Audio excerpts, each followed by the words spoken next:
Welcome back. This is Ecology Day 9, and today's aim is how do some organisms interact with one another in an ecosystem? But before we get to that, you guys have got two do not questions. So go ahead and pause this video, answer questions 1 and 2, and press play when you're ready to review them. All right, number 1. What is the relationship between mosquitoes and us? Who helps whom? Well, as the weather starts to warm up, you may decide to go spend the day in the park, and there you are, sitting there just enjoying your lovely sunny Saturday afternoon when suddenly, ow! A bug bit you. And then you get home that day and you realize all of your arms and legs are just covered with these mosquito bites. Now, are you benefiting from those mosquito bites? I don't think so. And so because of that, this relationship is considered parasitic. Those mosquitoes benefit from drinking our blood, but we don't benefit from them at all. In fact, sometimes mosquitoes carry diseases that they can actually pass to us through those bites. So mosquitoes are benefiting from stealing our blood, but they're actually harming us in the process. Okay, but now number 2, what is the relationship between bees and flowers? Well, we've talked about bees before. They're considered pollinators, but through this relationship, actually both species are benefiting because flowers are able to provide bees with nectar and pollen that they can eat, and the bees are actually pollinating flowers to aid with cross-pollination, which is what leads to sexual reproduction and leads to that genetic variety amongst flowers. So both organisms and both species are benefiting there. So both of these are actually examples of symbiosis or symbiotic relationships, which we're actually going to talk more about tomorrow. But when we see this word symbiosis, we're talking about interactions between two different organisms living in close physical association. So tomorrow we're going to be talking about mutualism, commensalism, and parasitism. Now, one example of one type of this symbiosis is this crocodile right here. Now, I know what you're thinking. Gosh, this crocodile is about to eat this bird for lunch. But what if I told you that that crocodile is not actually going to eat that bird? What? Right? That's crazy. And so this is an example of symbiosis. Now, why isn't that crocodile going to eat that bird? Well, I guess we'll find out tomorrow. But today, I actually want us to focus on a review of everything we've covered in ecology so far, because I know that throughout these 9 days of ecology, we have learned a lot of vocabulary words. So I did want to give you guys a day to catch up and just review everything we've learned so far. So all you need to do today is just fill in the blanks on the notes as we go through them. All right, so what do we need to know about ecosystems? Well, remember that abiotic or non-living factors and biotic or living factors are going to work together to create an ecosystem. So an ecosystem is the combination of all of the living and non-living things in an area. But the area in which an organism lives is actually called its habitat. And in its habitat, each organism has to fill a different role.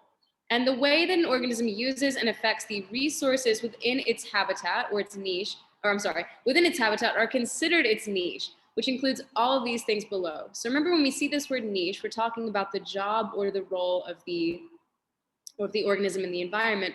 That includes a lot of information, a lot of fun facts, a lot of bullet points.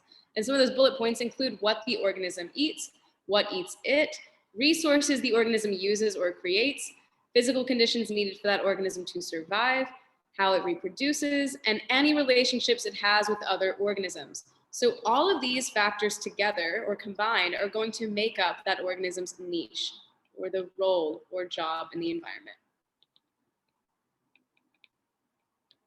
Okay. Now, what about niches? Well, niches help reduce competition, but competition will still exist because some aspects of the niche will overlap with other organisms' niches.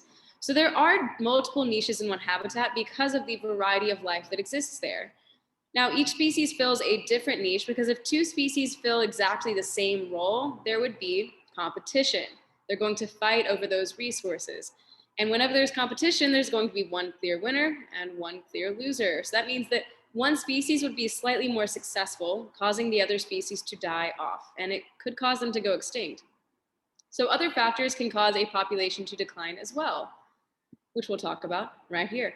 So any organism or any resource that affects an organism's growth, size, population, or distribution is considered a limiting factor. And this is because if that resource is taken away or added, that organism or population will suffer. So limiting factors can affect organisms on an individual level or at the population level. And remember, we talked about some examples of limiting factors are going to be things like food availability, the amount of water in the area, shelter, where those organisms can live.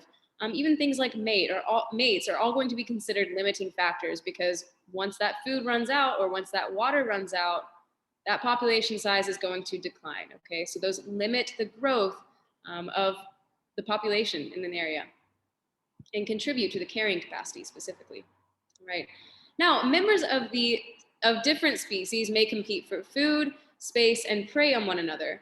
But members of the same species have an added competition, because they're still going to fight or compete with one another for food, but they may also compete over living space and mates specifically. So remember that members of different species aren't going to compete for mates, but members of the same species will. And I have a video that I can't show you right now, or YouTube will take it down for copyright issues, but I'm going to include it in the chat or in the description of this video, because I've got a video of these two giraffes actually fighting over mates. And I think it's pretty funny. It does look pretty painful, but if you've ever seen giraffes fighting, they just swing their necks and like use their necks as swords to fight each other. And it's pretty dramatic. So I'll include that video so you guys can see it. But organisms that get food and living space are more likely to find a mate and pass on their favorable traits, those traits that helped them survive. So this leads to adaptations because of natural selection. So those organisms that had the adaptation that allowed them to survive and reproduce pass them on to their offspring.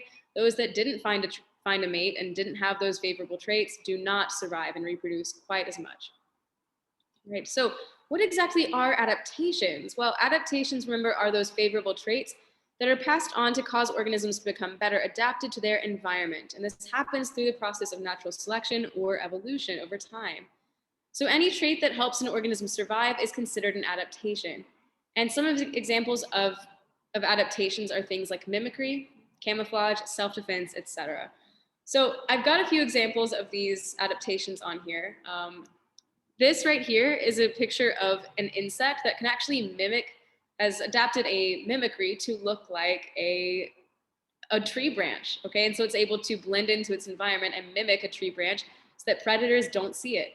Same thing here, we've got mimicry with this insect that has evolved to look really similar to a leaf. So when it's blending into its environment, predators don't see it, which is just, it's so crazy that happened. And then we've got some examples of camouflage as well. So this organism right here, this praying mantis, is able to blend in to its environment on that leaf petal or that flower petal. So it's able to blend into its environment and predators can't see it. All right, same thing here. We've got a frog that's able to blend into its environment so predators can't see it, and it can sneak upon prey and insects as well. And same thing here with this octopus. This octopus has got crazy good camouflage so that it's able to sneak up on its prey. Now, the only reason we're really able to see this octopus is because we notice its eye. But if you are a fish swimming past or a crab walking along the ground, you're probably not going to notice that because it's blended into its environment so well. There's also another example of camouflage on your notes paper where you see a snake that is blending directly into its environment and is able to escape the eyes of predator and sneak up on its prey. All right, and there's also such a thing as self-defense, right? Here we've got oh my God, why can't I think of guys, why can't I think of this animal's name? Wait, it's literally on the tip of my tongue. Porcupine, there it is. A porcupine has got these little poker, I'm dying, has got these sharp needles on the surface of its skin that allow it to really just scare off predators. If a predator tries to eat that, it can poke out its quills, there's the word, a quill, and a predator's going to get harmed in the surface or in the process and isn't going to eat this porcupine. So it's to establish those self-defense adaptations as well. All right, so glad to see my brain is crumbling as we speak. And that is actually where I'm going to stop us for the day. So tomorrow we're going to talk more about symbiosis and what each of those relationships looks like. But I want to make sure you guys aren't completely overwhelmed today. So all you need to do is fill out these notes, submit them on Google Classroom, complete your exit ticket. Let me know if you have any questions, and have a wonderful, wonderful afternoon. I'll see you guys tomorrow.